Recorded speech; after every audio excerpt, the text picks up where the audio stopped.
Co-creators of Merlin. Wow. I have to say, when I first heard that, there was a show coming out, Merlin, I thought, oh, Arthurian legend, it's been done to death, right? Yeah. Completely surprised.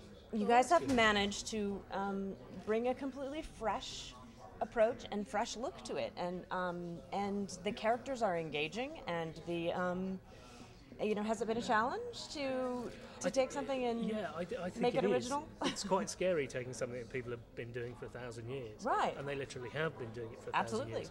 And there are so many versions that you could drown in them.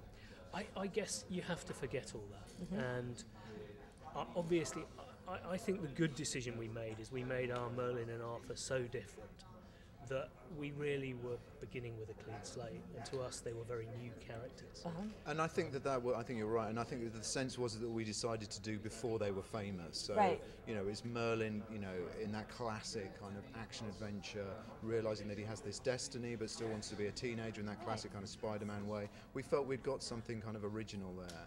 And then we sort of built the other characters around it. So we put in a young Arthur, young Guinevere, young Morgana, and then sort of rolled back the story. So again, like I said, it was before they were famous, and suddenly that just became very, very interesting and really good fun to storyline. And at that point, you sort of stopped worrying about what everybody else is going to think, because we just thought, well, this format has a rich idea. And I think the key thing was that once we'd got that idea, we came up with lots of different stories, and we weren't just sort of sitting there panicking, thinking, how does this work? That we knew that the format worked. We could tell a story each week, an action adventure story each week. So it was good fun. It was, like Julian said, daunting but incredibly good fun. And I think that's the same now, that it's still kind of daunting to make, but at the same time, really good fun. So it's stressful. It's stressful fun.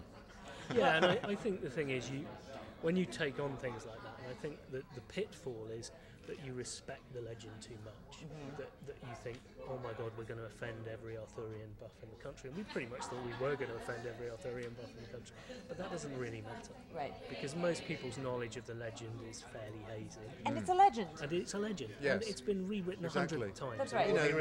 And everybody thinks they own Merlin, and the French, the Irish, the Irish do. So that was good.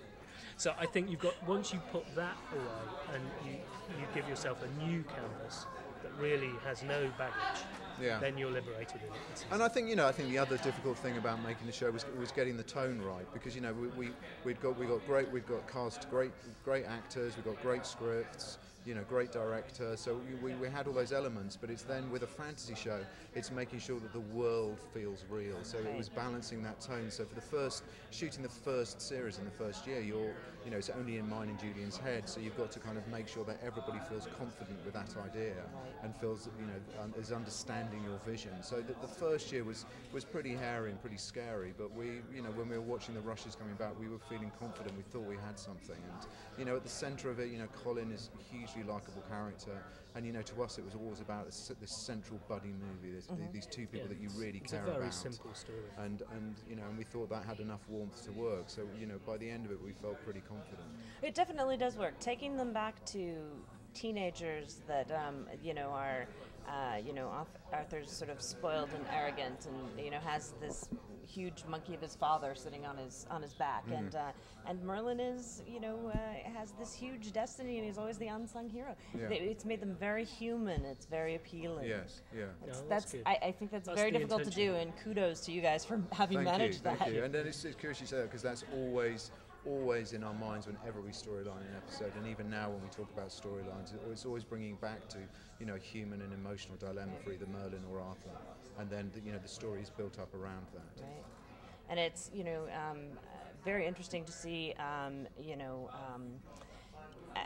the king, the sort of bad seeds that he's sown, and that are coming home to roost. Yes, definitely. He has a very interesting journey now. Yes. Because he's not, he's no longer the all-powerful tyrant. That's you right. see that break apart. Yep.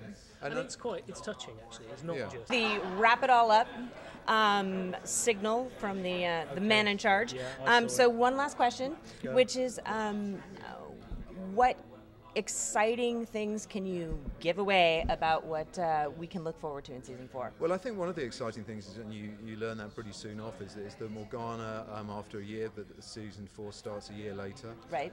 We witnessed that Morgana's magical strengths have grown, and she is pretty. She's a super uber now villain, and her magic is pretty much matching Merlin. So Merlin's got a tough fight on his hand this year. So I think that's exciting. That will be very exciting. People will enjoy that. Well, I can't wait to see it. Thank you so much for talking with me.